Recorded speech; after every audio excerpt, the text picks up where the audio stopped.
Hello, everyone, and welcome back to another week of Sabbath School Nuggets.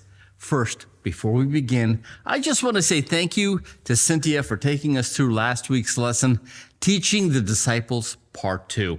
It was a great study. This week's lesson is entitled Jerusalem Controversies, and as such, we're going to look at some of the religious practices and man-made traditions that Jesus was opposed to. Now, our memory text for this week is a well-known verse to us Adventists, and it comes to us from Mark 11 and 25. And whenever you stand praying, if you have anything against anyone, forgive him, that your Father in heaven may also forgive you your trespasses. Have you ever gone to a government website and looked at all of the things you need to do to get a permit? Sometimes the list of rules and regulations can be so long and tedious that a person can be tempted to throw your hands in the air and say, I can't do this. There are simply too many rules and regulations to get through.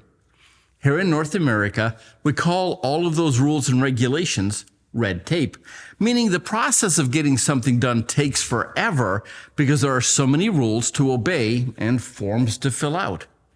Now, I'm looking at this week's lesson, and what we find in the Jewish religion is a lot of red tape. And by that I mean the long list of rules and regulations a good Jew had to follow, if they wanted to be saved.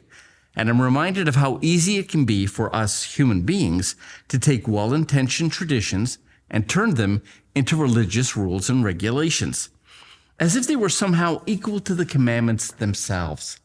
Now, if that wasn't bad enough, the Pharisees of Jesus' day placed a higher value on their traditions than they did the actual Word of God. Many of these rules were so restrictive that many people simply gave up trying to obey them. Many simply went to the synagogue and hoped for the best. What the people didn't have was a personal relationship with God, nor the assurance of salvation. They longed for God, but they simply couldn't keep up with all of the rules. And the Pharisees enforced those rules religiously and without mercy. So imagine their surprise when Jesus comes riding into Jerusalem on a donkey. Now, this act is not lost on them, nor is it lost on the people who were there that day. The last time the nation had witnessed a scene like this was when Solomon rode into Jerusalem to be crowned king by his father David. Make no mistake, on this day, Jesus was declaring himself to be the one Zechariah foretold would come, the true king and heir to the throne of David. For the people, this was a day of rejoicing, but for the Pharisees, it would be the beginning of the end of their religious tyranny. But more about that later in the week. Thank you for stopping by. Have a look at your lesson. I'll see you tomorrow.